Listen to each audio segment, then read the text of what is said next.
Que ya estoy grabando. Bueno, entonces, a partir de hoy, arranca nuestra recta final. Ya es el tercer corte.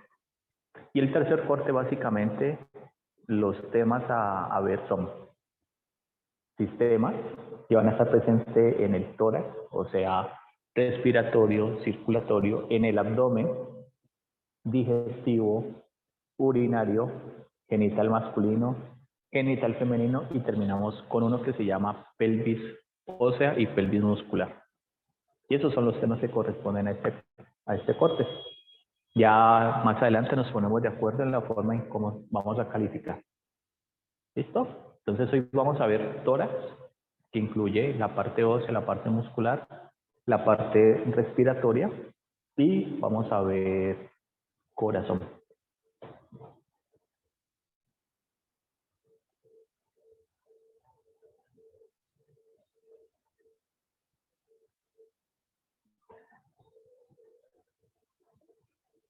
Ahí les comparto esto, chicos.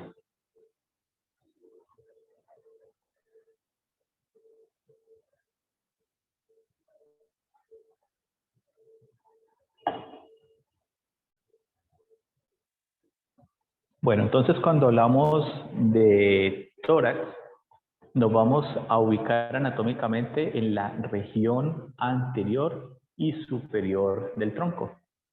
Entonces el tórax va a estar conformado por las siguientes estructuras.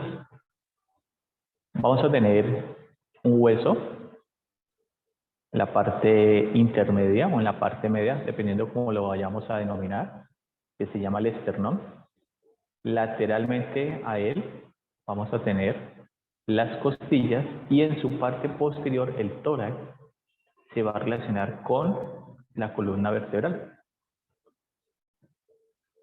El hueso que permite la unión del tórax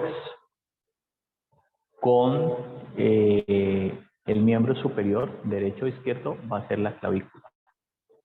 Adicionalmente, el tórax va a presentar dos aberturas. Una abertura superior delimitada por la primera costilla, perdón. Salió muy feo esta.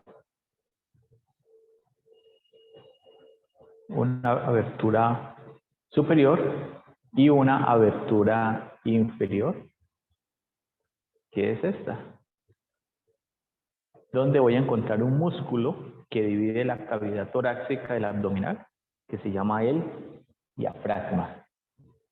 ¿No? ¿Dónde, profe? Qué pena. En la abertura inferior está el diafragma que divide el tórax del abdomen. Listo, profe, gracias. Bueno, entonces el tórax en su parte medial va a presentar el esternón. El esternón va a estar conformado por tres partes. Una parte superior, que se llama el manubrio, una parte intermedia, que se llama el cuerpo, y una parte inferior, que se llama el proceso sifoideo. En el manubrio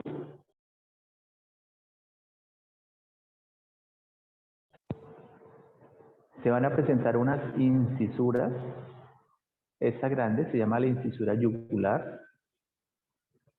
Lateralmente vamos a tener la incisura clavicular al lado y lado, donde se une la clavícula, formando la articulación externoclavicular. Y lateralmente vamos a tener unas incisuras donde se van a unir las costillas. Entonces, a las costillas, estas son 12 y son pares, o sea que en total tenemos 24.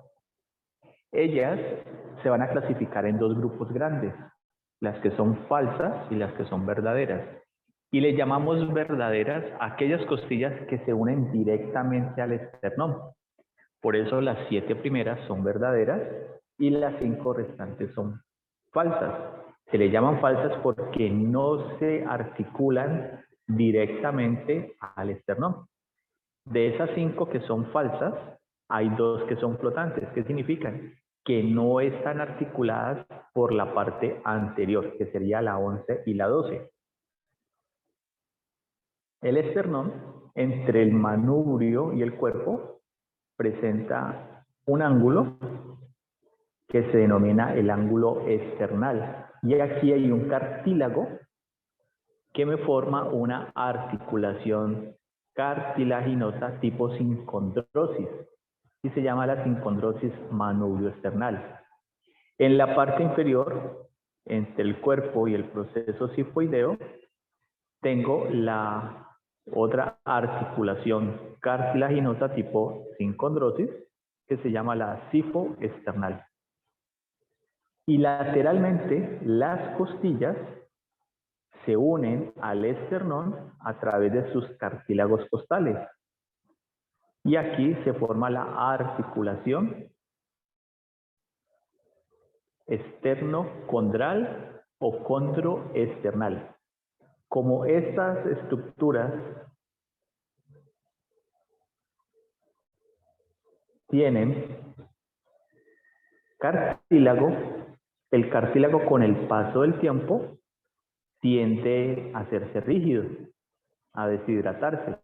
Por eso las personas de cierta edad, por ejemplo los adultos mayores, 60, 70, 80 años, una de las condiciones a tener en cuenta es la rigidez de su reja costal, que puede tener una incidencia directa en sus movimientos ventilatorios o en sus movimientos respiratorios.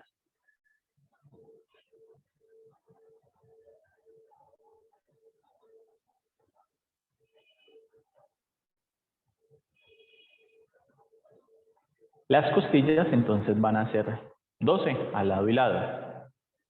La primera y la segunda costilla, pero básicamente la primera costilla, va a ser una estructura que va a tener una forma algo como es.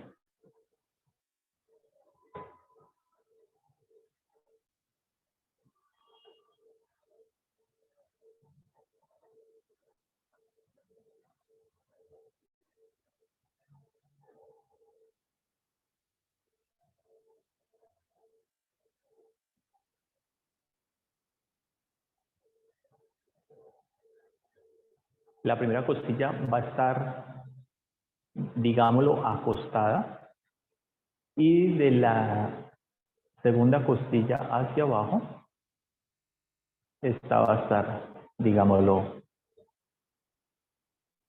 parada. ¿Esto para qué lo decimos? Porque la primera costilla, en su parte superior, aquí, va a tener, esto se llama la cara superior, y por ende, la que sería inferior a ella sería la cara inferior. De la tercera costilla para abajo, porque la segunda entra también en discusión si está vertical o no. En la segunda costilla, en lugar de cara superior, dime, voy a tener borde superior y borde inferior. Dime. ¿Llamaron a lista? Sí. Sí, ya llamamos a lista. Pero ya llegué a Palmira. Sí, dale, no hay problema. Listo, profe. Entonces tenemos, en la primera costilla, tenemos cara superior y cara inferior. Por ende, vamos a tener un borde externo y un borde interno. De la tercera costilla para abajo tenemos, en lugar de cara, es borde superior, borde inferior, una cara externa y una cara interna. Entonces aquí la vemos, mira, esta es la primera costilla, mira que está, digámoslo, acostada, y mira la tercera costilla. Entonces todas las costillas, dime. ¿La cara externa de la primera costilla sería la cara superior? No, la cara externa en la primera costilla correspondería. La cara externa en la primera costilla no hay cara superior y cara inferior. Lo que hay es Ya. un borde externo e Eso, interno. borde. De la tercera no hay cara superior, sino borde superior e inferior, y hay cara interna y externa. Ok, listo, profe. ¿Listo? Gracias. Bueno, todas las costillas van a tener una cabeza.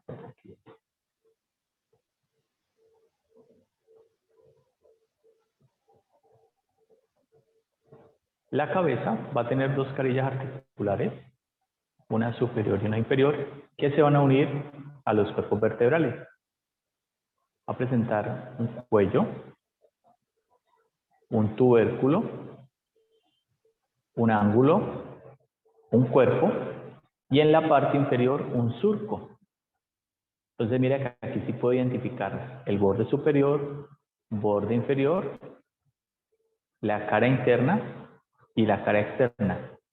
En la primera tengo cabeza, cuello, tubérculo, borde interno, borde externo,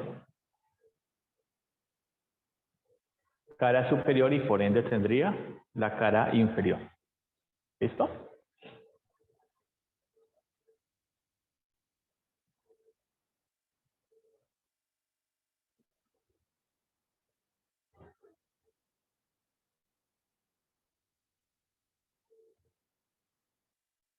Bueno, entonces, entre las costillas y el esternón se presentan las siguientes articulaciones. Entre la parte costal de la costilla, valga la redundancia, y la parte external de la misma, tengo la articulación costocondral o condrocostal. Entre la parte cartilaginosa de la costilla y la parte del esternón, tengo la articulación condroesternal o esternocondral. Entre los cartílagos costales, aquí por ejemplo tengo la articulación intercondral. Que recuerden que las 7 primeras son las que se unen directamente al esternón. Y esta última, que señalo acá, es la octava. Entonces, la octava se une a la séptima, la novena se une a la octava y la décima se une a la novena. Y ahí tengo las articulaciones intercondrales. Luego, la 11 y la 12, recuerden que se le llaman flotantes porque no se articulan anteriormente, solamente están articuladas en la parte posterior.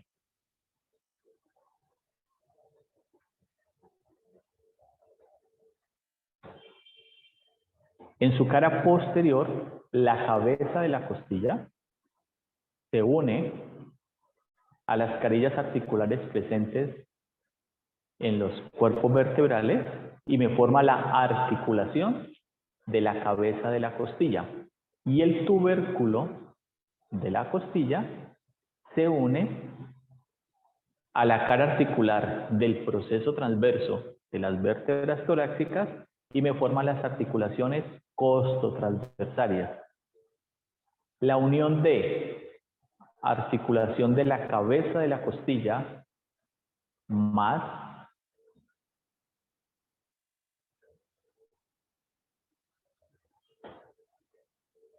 la articulación costotransversaria me forma lo que conocemos con el nombre de articulaciones costovertebrales. ¿Listo?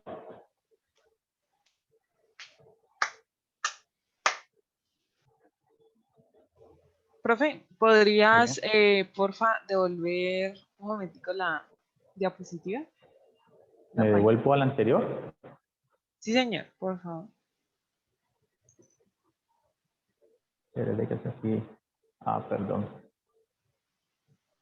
Espérate un momentico.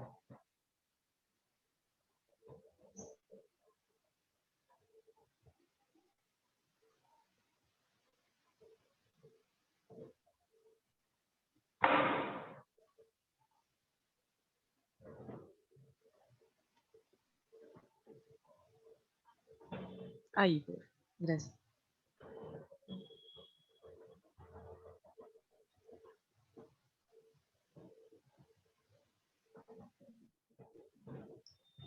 Listo, profe, gracias. ¿Listo? Bueno. Bueno, entonces, entre las costillas van a haber unos espacios que se denominan los espacios intercostales. Entonces, en estos espacios van a que se llaman los músculos intercostales. Entonces vamos a tener en cuenta lo siguiente. Este es el cartílago costal. El espacio ocupado en términos de distancia por un músculo en relación con el cartílago costal me forma el músculo, aquí lo ubico, el intercostal interno. Este músculo tiene una característica, que sus fibras, esta es la línea, voy a hacer aquí un esquema, esta es la línea media del cuerpo. Entonces, los músculos intercostales internos se van a orientar de lateral a medial y de superior a inferior. Lateralmente a ellos voy a ubicar los músculos intercostales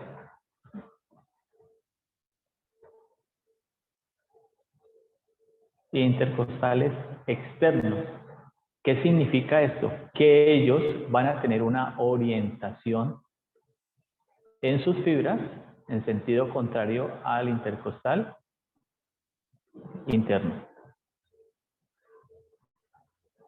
¿Listo? Van a ir de superior a inferior, pero de lateral a medial. Como el tórax es una cavidad internamente, o sea, por acá, con la misma orientación de las fibras del músculo intercostal interno, pero en la cara interna tengo el músculo intercostal íntimo. O sea que en la parte externa yo puedo identificar intercostal interno y externo, y en la parte interna tengo el intercostal íntimo.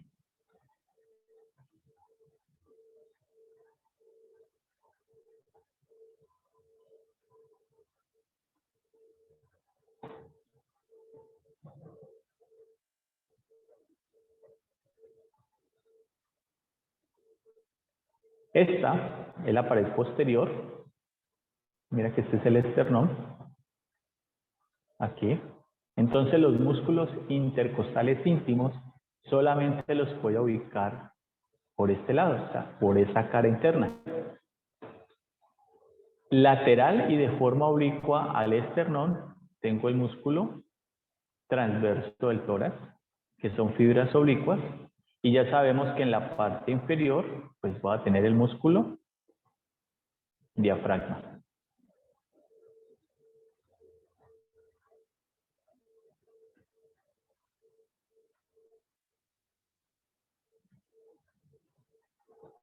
El diafragma, entonces, es el músculo que divide la cavidad torácica de la cavidad abdominal. Esta es la vista superior y esta es la vista inferior. La vista superior va a presentar tres estructuras relevantes que se llaman los foliolos, que son estos puntos que tenemos aquí. Y en el medio vamos a tener dos laterales y uno medial, y aquí las fibras del diafragma convergen en este punto y se denomina el centro tendinoso del diafragma, aquí. Y sobre el centro tendinoso del diafragma van a haber unas estructuras que las vamos a nombrar más adelante, que se relacionan directamente. Esto es en la vista superior. En la vista inferior, el diafragma va a tener unos orígenes que van a ser lumbar, aquí los tenemos, un origen costal y un origen external. Por eso el diafragma tiene una forma de sombrilla, Entonces, ¿qué sucede? Como los orígenes están en la parte inferior, cuando el diafragma se contrae, él desciende. Y al descender, los pulmones se alargan para poder permitir la mayor captación de aire o permitir el mayor ingreso de aire. El diafragma va a presentar unos orificios por el cual van a pasar estructuras desde el tórax hacia el abdomen. Este primer orificio que señalo aquí, que corresponde a este mismo, se llama el orificio de la vena cava inferior o para la vena cava inferior. O sea, que por allí pasa. Este otro orificio que señalo aquí, que corresponde a este mismo, se le denomina el hiato aórtico. Cuando hablamos de hiato, es que pasa más de una estructura.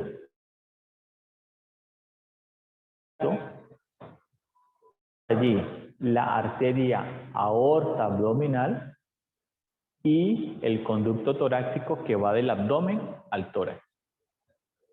Y el otro orificio, lo vemos acá, que es este mismo, se llama el hiato esofágico. Por allí pasa el esófago y los troncos vagales, que recuerden que son las proyecciones o las prolongaciones del nervio vago. El diafragma va a presentar unos ligamentos, que se llaman los ligamentos arcuados. Entonces, en relación con el hiato aórtico, tengo el ligamento arcuado medio. Este músculo que señala aquí corresponde al músculo psoas mayor y este ligamento sobre él me forma el ligamento arcuado medial y este músculo que lo vamos a ver posteriormente que se llama el cuadrado lumbar, músculo de la pared posterior del abdomen, el ligamento arcuado cuando lo cubre en su parte superior me forma el ligamento arcuado lateral. Los orígenes lumbares del diafragma se le van a denominar los pilares. Tengo pilar izquierdo y pilar derecho. Estos pilares se unen y me van a delimitar en su parte superior a través del ligamento arcuado medio el espacio que denominamos hiato aórtico. El diafragma, ¿quién lo inerva?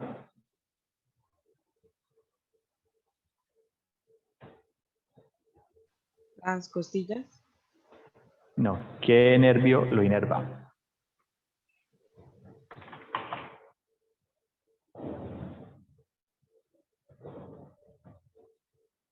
Se lo presento. Nervio frénico, aquí.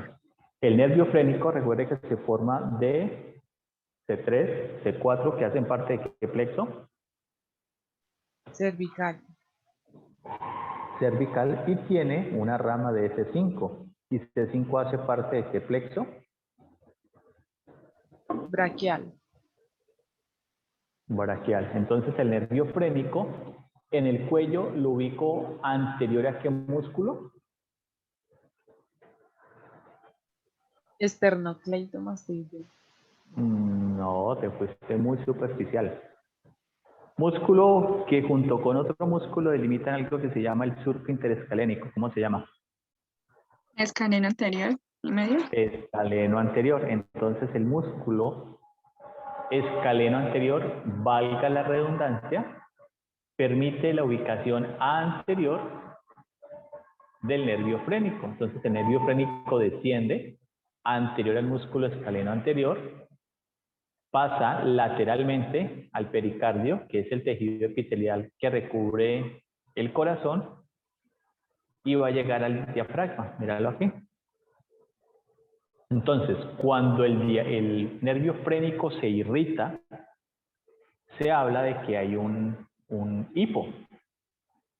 Algunos dicen pues que es una irritación asociada al nervio frénico. Y cuando el nervio frénico se secciona, o sea, si yo corto el nervio frénico, la parte del diafragma que no está siendo inervada por ese nervio porque es seccionado, va a presentar una disnea, o sea, una dificultad respiratoria. ¿Qué significa eso? Que si yo seccioné el del lado derecho, esta parte del diafragma no se va a contraer, por ende, cuando yo inhale, el pulmón no se va a poder largar. Y a eso le llamamos una dificultad respiratoria.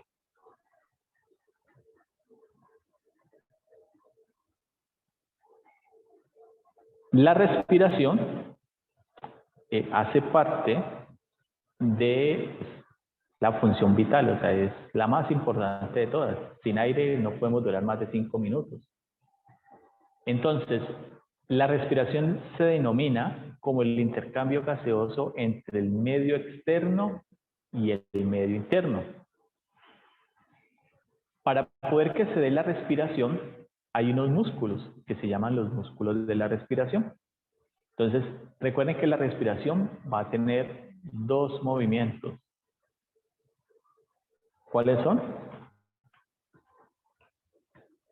Inhalación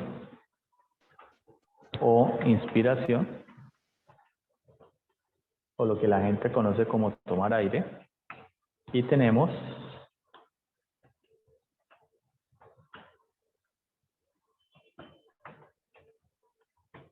exhalación o expiración, que las personas lo conocen como botar el aire. Cuando nosotros inhalamos, ¿qué sucede con el diafragma? Él desciende y hace que el abdomen se distienda, se salga. Y allí hay que aclarar algo, chicos. No existe respiración abdominal. La respiración, como les dije hace un rato, se define como el intercambio gaseoso entre el medio externo y el medio interno. Y ese intercambio se da a nivel de los alvéolos pulmonares. Entonces, cuando yo digo, no es que hay respiración abdominal, no la hay. Lo que hay son movimientos respiratorios asociados al abdomen, más no respiración abdominal. ¿Eso les queda claro, chicos? Sí, señor. Sí, profe. Bueno, entonces, cuando yo hago la inhalación, ¿qué sucede? Algunos músculos elevan las costillas hacia la parte superior, otros la llevan hacia la parte inferior para permitir que el aire entre. Entonces veamos cuáles son los músculos inspiratorios y recuerden que nosotros a nivel muscular hablamos de sinergistas y agonistas. Entonces, los sinergistas en la respiración van a ser los músculos intercostales externos,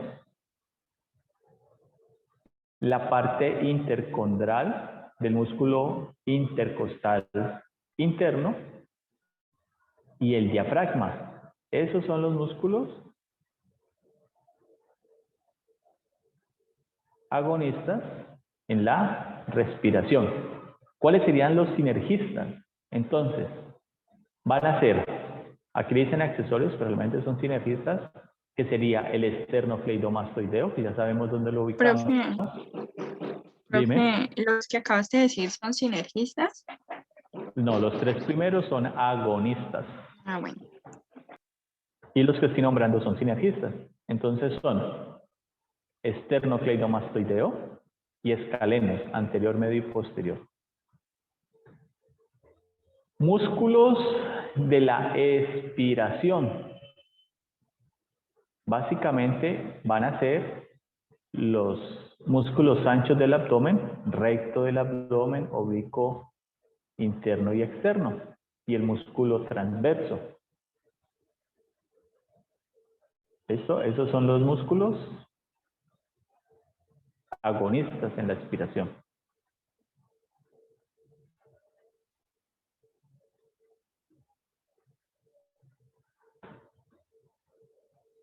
Bueno. En el tórax se presenta una glándula que se llama la glándula mamaria, presente en hombres y mujeres. Entonces la glándula mamaria, por un estímulo hormonal, especialmente en las mujeres, cuando dan a luz, bueno, cuando están en proceso de gestación, pues hay toda una descarga hormonal, y cuando llegan a luz, por un reflejo succionador que hace el bebé, pues sale leche, la leche materna, que es el mejor alimento para un bebé durante mínimo los 6 primeros meses de vida. Entonces la glándula mamaria va a presentar la papila mamaria, lo que se conoce con el nombre de pezón. En ella se van a presentar los poros lactíferos, que es el sitio por el cual va a salir la leche materna. Una parte oscura alrededor de la papila mamaria, que se llama la areola, y hay unas elevaciones que se llaman las glándulas areolares, e internamente vamos a tener las glándulas.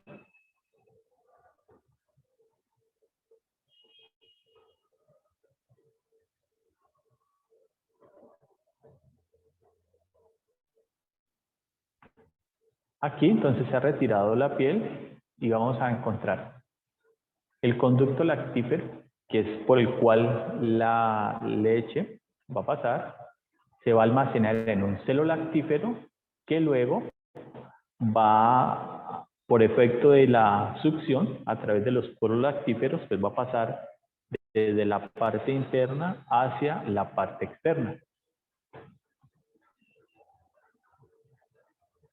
En un corte sagital, entonces la glándula mamaria la podemos ubicar entre la segunda y la sexta costilla, o sea, el seno como tal, la glándula. Van a haber unos ligamentos suspensorios que van a permitir su sujeción. Sin embargo, la glándula mamaria tiene un alto componente de tejido graso. Por eso las mujeres cuando están en periodo de gestación, pues aumentan más o menos en promedio 1 kilo por mes. Y luego, si cumplen de manera adecuada su función de amamantar su bebé, pues este tejido graso y esa subida de peso pues, tiende a regularse de manera natural. La glándula mamaria va a tener unos nodos linfáticos y recuerden que los nodos linfáticos van a ser sitios de acopio de algún tipo de tejido que esté circundando por allí. Allí se almacena para luego ser eliminado. Entonces tenemos los nodos paraexternales, aquí los vemos cerca del esternón, y los nodos axilares que luego pueden comunicarse con los nodos cervicales. Y esto explicaría el por qué cuando se presenta una alteración a nivel de la glándula mamaria, pues su diseminación va a ser mucho más rápida hacia la parte superior del cuerpo. Entonces,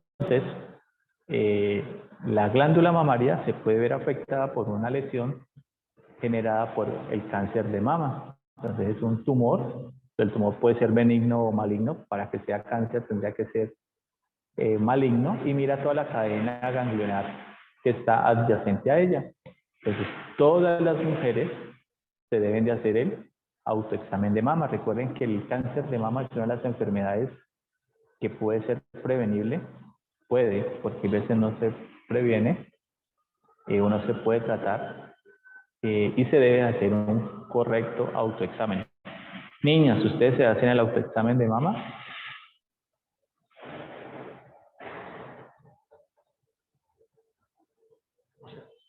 Niñas, No, Dime, profe.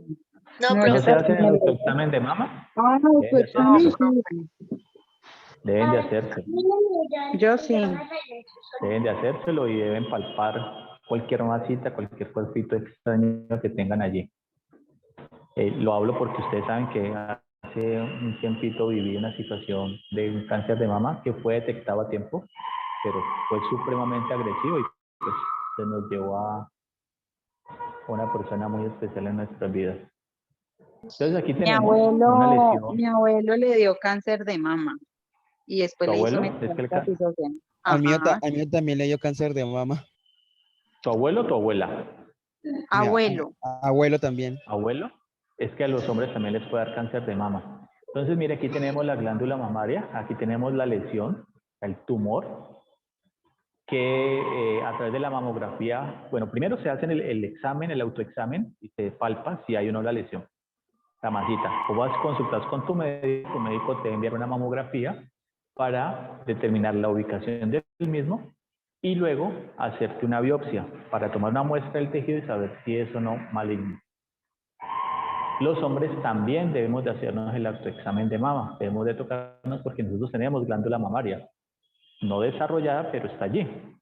Y adicionalmente los hombres, fuera de hacernos el autoexamen de mama, debemos de hacernos el examen de testículo, porque también podemos generar una lesión tumoral allí que puede ser un cáncer. O sea que hay que hacer 2 tipos de exámenes, muchachos. Bueno, en el tórax ya vamos a ver unas regiones que se llaman las regiones pleuropulmonares. Cuando hablo de regiones pleuropulmonares, voy a hablar de aquel tejido epitelial de revestimiento que cubre a los pulmones, que se llama la pleura. Medialmente a los pulmones va a haber un espacio, este que señalo aquí, que se llama el mediastino. Y en el mediastino voy a ubicar el corazón. ¿Listo?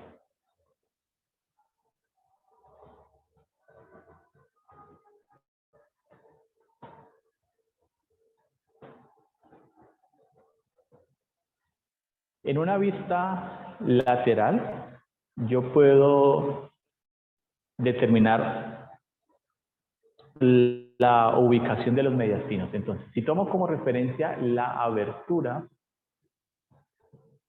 superior del tórax, entonces aquí tengo el mediastino superior, y en la parte inferior tendría el mediastino inferior. Si lo veo de superior a inferior. Si lo veo de anterior a posterior, voy a tener mediastino anterior, que estaría posterior al esternón, mediastino medio, que sería el espacio donde está el corazón, y mediastino posterior, que sería aquel espacio que está posterior al corazón o en la parte de atrás del mismo. Entonces yo tengo de superior a inferior, mediastino superior e inferior. De anterior a posterior tengo mediastino anterior, mediastino medio y mediastino posterior. ¿En cuál mediastino está el corazón? En medio. En el mediastino medio. Entonces aquí lo vemos, mira. Mediastino superior que está entre T1 y T4, mediastino inferior que estaría entre T4 y T2. Y aquí, anterior, entonces entre el corazón y el tórax, mediastino anterior, mediastino medio, está el corazón, y mediastino posterior que estaría atrás del corazón. Bueno, entonces de allí ya vamos a ver lo que son tráquea y pulmones. Entonces cuando hablamos de tráquea, la tráquea es la continuación de qué estructura? De la faringe.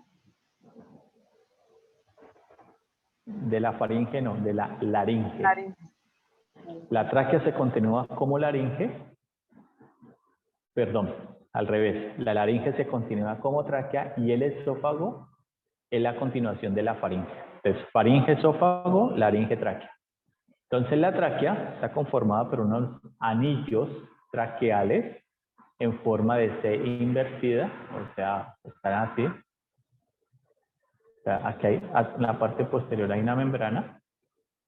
Y entre los anillos traqueales vamos a encontrar unos ligamentos que se llaman los ligamentos anulares. La tráquea se va a bifurcar en 2 bronquios que se llaman bronquios principales, bronquio principal izquierdo y bronquio principal derecho. Y hay un cartílago en medio que permite esta bifurcación que se llama la carina.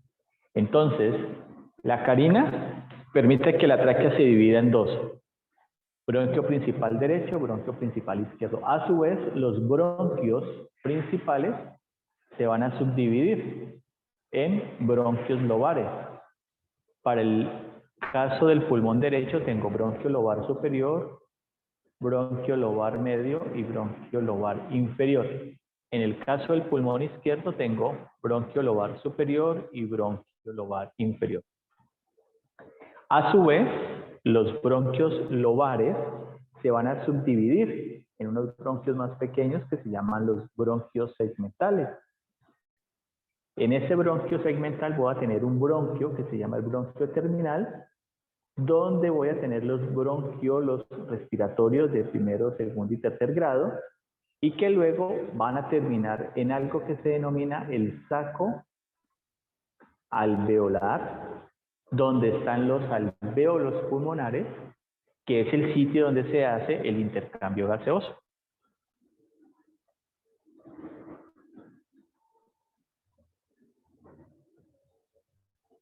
Por eso es que les decía, chicos, que no hay respiración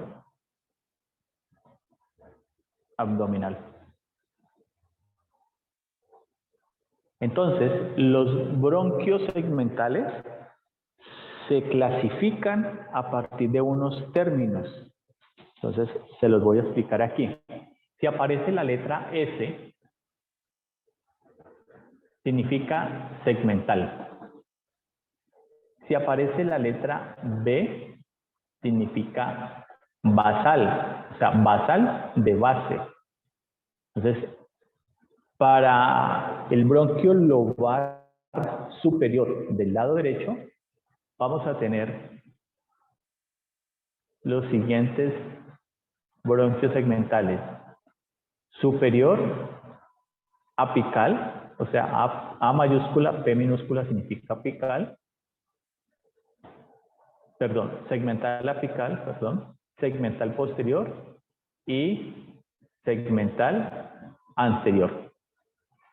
Para el bronquio lobar medio, no es necesario decir derecho porque solamente hay bronquio lobar, hay lobo medio en el pulmón derecho. Entonces tengo segmental apical, segmental lateral y segmental medial. Y para el bronquio lobar inferior que está presente en el lobo inferior del pulmón derecho tengo segmental basal medial, segmental basal anterior, segmental basal lateral y segmental basal posterior. Si contamos, tenemos para el superior 3, para el medio 3 y para el inferior tenemos 4. O sea que nosotros hablamos de 10 bronquios segmentales para el pulmón derecho. Ahora nos vamos al izquierdo. Entonces aquí tenemos segmental ápico posterior, la P mayúscula significaría posterior, segmental anterior, el pulmón derecho, perdón, el lobo superior izquierdo, perdón, tiene una estructura que se llama la língula. Entonces aquí aparece la letra L, que significa lingular superior y lingular inferior. Y ya me voy al bronquio lobar inferior. Entonces voy a tener segmental apical, segmental basal medial, segmental basal posterior y segmental basal anterior. ¿Listo? Eso es la clasificación o una de las clasificaciones para los bronquios segmentales.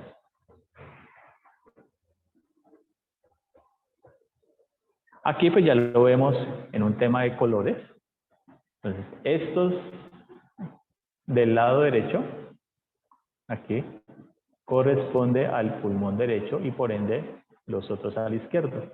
El pulmón derecho, yo les dije que tiene 3 lobos, un lobo superior, un lobo medio y un lobo inferior. El pulmón izquierdo tiene 2 lobos, entonces lobo superior y lobo inferior. Aquí estamos viendo 2 caras, una cara medial que sería esta y una cara lateral. Entonces aquí tenemos para el pulmón derecho lobo superior, apical, posterior y anterior. Para el lobo medio, segmental lateral, segmental medial. Para el inferior tendríamos apical, basal inferior basal anterior. Ahora me voy a ir a la cara medial del derecho y este es el izquierdo. Entonces tengo apical, posterior, anterior. Para el lobo inferior tengo apical, basal posterior, basal inferior, basal anterior y basal medial. Y para el lobo medio tengo segmental medial. Si me voy al izquierdo, voy a tener ápico posterior, anterior. Como no tengo lobo medio, tengo língula, entonces tengo lingular superior, lingular inferior.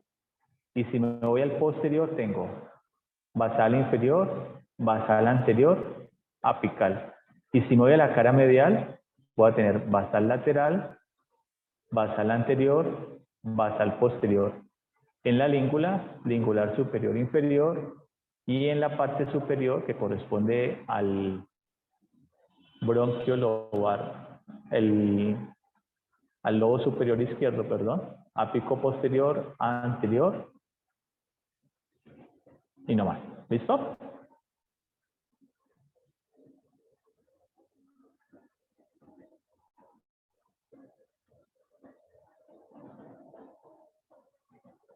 Los pulmones van a tener una relación directa con el corazón. A los pulmones va a llegar sangre proveniente del corazón a través de las únicas arterias que llevan sangre venosa,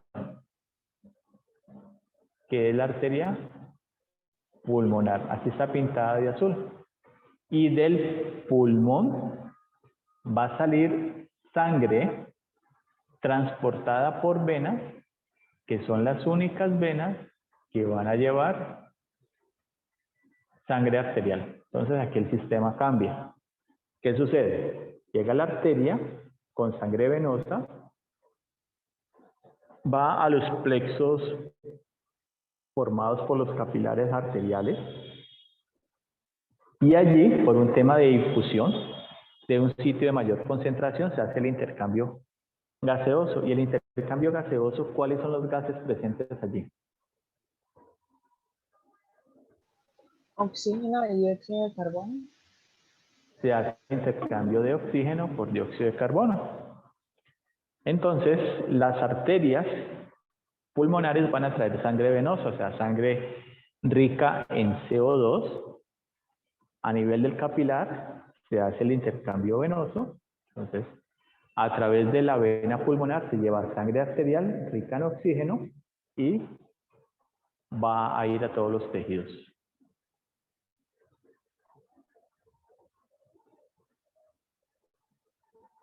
Bueno, las regiones pleuropulmonares ya la vimos, no es necesario repetirla. Sin embargo, en las regiones pleuropulmonares tenemos un tejido epitelial de revestimiento que se llama la pleura. Entonces, la pleura se divide en dos. Una que está hacia la parte externa, o sea, hacia la pared, se llama la pleura parietal, y otra que está adherida al órgano se llama la pleura visceral. Entonces, la pleura, entre sus dos componentes, parietal y visceral, va a generar un espacio que se llama la cavidad pleural. El pulmón va a tener, en relación con la pleura, o sea, cuando lo cubre, van a haber unas partes relacionadas entre la parte del pulmón y la pleura que lo está cubriendo. El pulmón tiene en su parte superior algo que se llama el ápex. En relación con la pleura, se llamaría la cúpula pleural. El pulmón tiene una cara que se llama mediastinal y una cara costal. En relación con la pleura, hay un espacio que se llama el receso costo-mediastinal, o sea, es un espacio que puede ser cubierto por el pulmón. Y en la parte inferior voy a tener el receso costo-diafragmático, que es el espacio hasta donde los lobos inferiores de ambos pulmones pueden llegar en un proceso de inspiración forzada.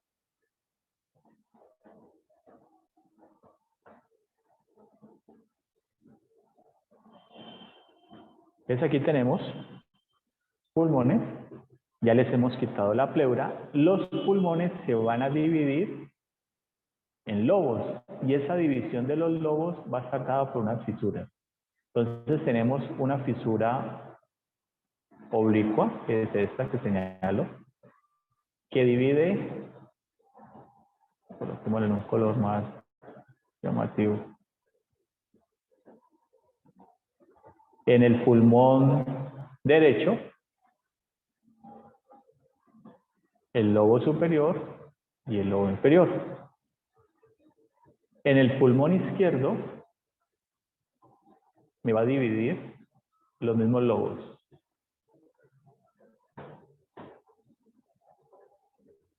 Lobo superior y lobo inferior.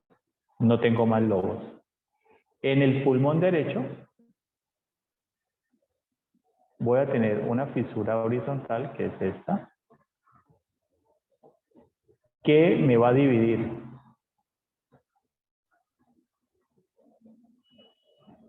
el lobo medio, que está del lobo superior.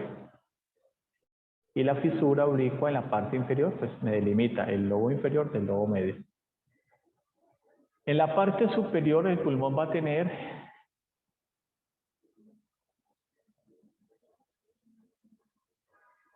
el apex, va a presentar una cara diafragmática, un borde posterior, un borde anterior. Y en medio va a tener algo que se llama el ilio pulmonar o pedículo pulmonar. Y este es el sitio donde yo voy a encontrar los bronquios principales, las arterias y las venas pulmonares. Hacia el lado izquierdo, pues voy a tener lo mismo, el ápex, la cara diafragmática, borde anterior, borde posterior, y aparece algo que se llama la impresión cardíaca. Recuerden que el corazón está orientado hacia la izquierda. El espacio que ocupa el corazón en el pulmón izquierdo, teóricamente correspondería al tercer lobo que no está. Sin embargo, en el lobo superior hay una saliente que se llama la língula. Y la língula es aquella que cubre al corazón. ¿Listo? Pregunta, ¿el corazón puede estar al otro lado? Sí, es una... ¿Sí? ¿Cómo Creo se llama? creo que por una condición que se llama histocardia. Dextro. Pero ¿qué es eso? Le fallé, Entonces profe. aquí, fresco. Aquí tenemos entonces la pleura. La pleura ya la dijimos.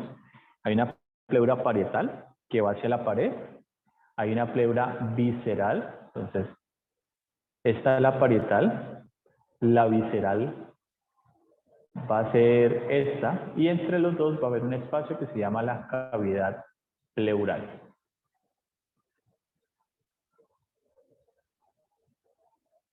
Entonces, la pleura, pues ya vimos que en relación con el ápex, tengo la cúpula pleural, la mediastinal hacia el mediastino, la costal hacia las costillas y la diafragmática hacia la parte inferior.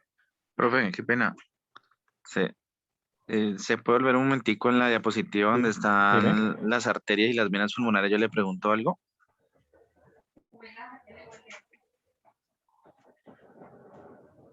Espera, yo me vuelvo. No, más adelante. Dime. Más adelante, profe. Más atrás. Más adelante, más adelante. Ahí. Es que yo veo que hay tres espacios, o sea, tres. Uy, profe, ¿para dónde va?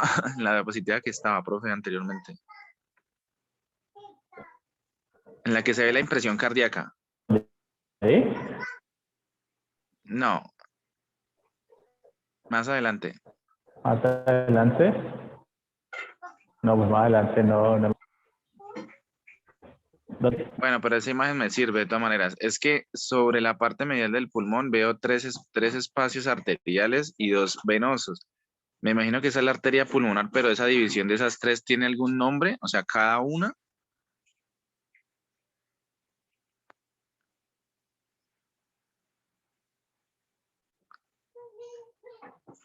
Profe.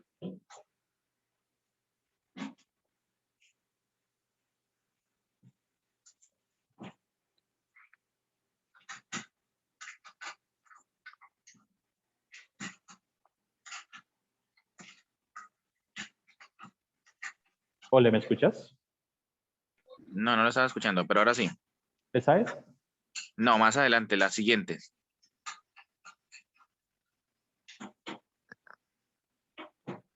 Más adelante. Sí, señor. Ahí. Ujú. Es que en esa vista medial yo veo dos espacios venosos y tres arteriales. Me imagino yo que esa es la arteria pulmonar, pero no, pero pensé que era un solo espacio. O sea, ¿cómo se dividen esos tres espacios o cómo se llaman? Ah, no, no, lo que pasa es que esto que yo te decía aquí, esto corresponde al ilio, vehículo. Entonces, las venas pulmonares van a ser 4, 2 por cada pulmón. Una superior, 2 superiores y una inferior. Y en el caso de las arterias, solamente es una. Sino que aquí lo que estás viendo, por ejemplo, es que la arteria entra y ella se va a dividir, pues que tiene que ir a cada lobo. Es por eso. Y lo que ves en medio,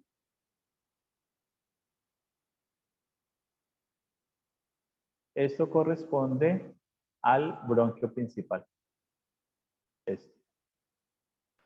Y a Entonces, esas ramas de la arteria pulmonar se le llama arteria ramo superior, medio, inferior, o eso no tiene va ningún nombre. para, no, va para cada lobo. O sea, ya internamente, ya entonces tengo arteria pulmonar, superior, media, inferior, porque ya tiene que seguir su recorrido hasta llegar a los alvéolos, porque va acompañada de los bronquios. Entonces tengo un bronquio lobar, un bronquio segmental, un bronquio respiratorio, y luego llego hasta el saco alveolar. O sea, la arteria va disminuyendo su volumen. Entonces primero sería arteria pulmonar, luego sería arteriola y luego sería capilar arterial.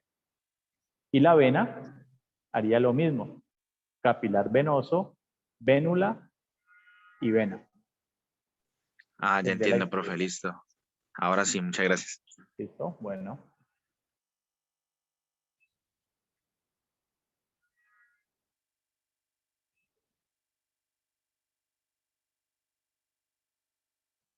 Entonces, la pleura parietal en relación con el pulmón va a generar en la parte superior la cúpula pleural, la pleura costal, la mediastinal y la diafragmática.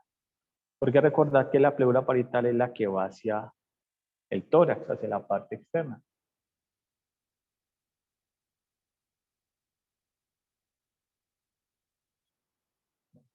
Entonces, en la cavidad pleural se pueden presentar unas alteraciones. ¿Qué alteraciones podemos encontrar allí? La entrada de aire. Entonces, la entrada de aire a la cavidad pleural se llama un neumotórax. Entonces, cuando entra el aire ¿qué hace? Colapsa el pulmón. Entonces, cada vez que inspiramos, que tomamos aire por la lesión que haya, el pulmón se va colapsando. Y pues hay una técnica que es meter un catéter, más o menos en el segundo o tercer espacio intercostal, y es como desinflar un balón. Lo metes y el aire, por gradiente de presión, va a salir. Esa es una técnica que se utiliza, pero pues en emergencias, ¿no?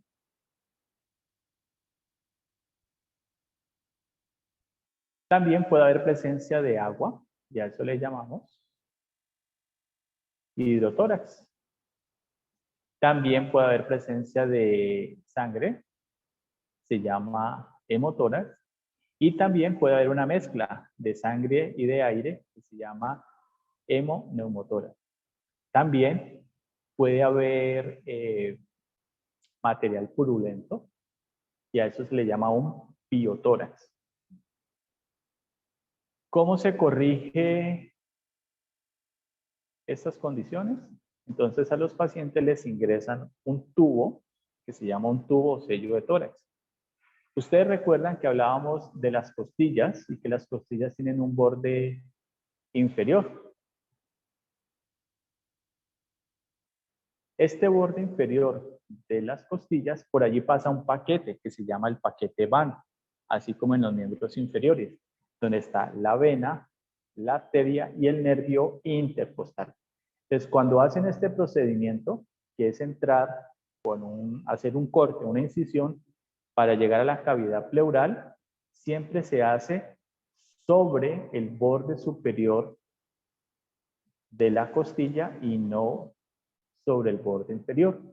Entonces, cuando yo hago el corte, desde lo más superficial a lo más profundo, ¿cuáles son las capas que yo debo cortar? ¿Cuál sería la primera?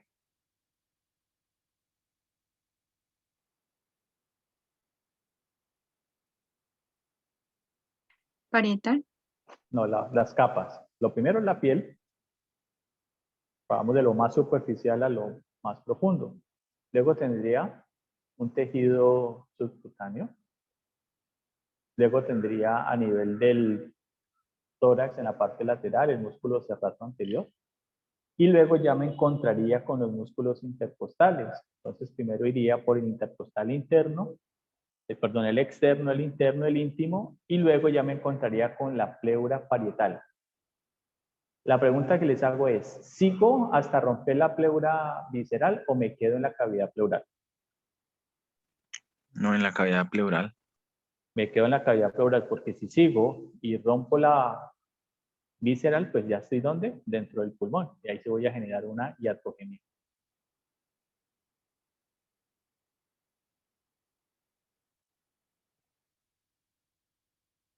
El drenaje linfático, pues a nivel de los pulmones, entonces ya saben que tenemos nodos linfáticos.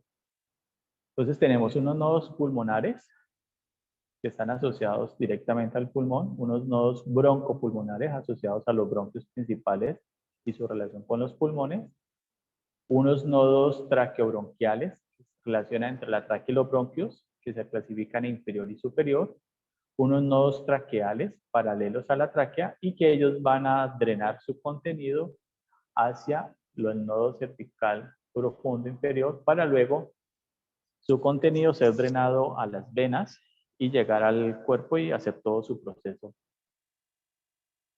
normalito. ¿Listo, chicos? Bueno, entonces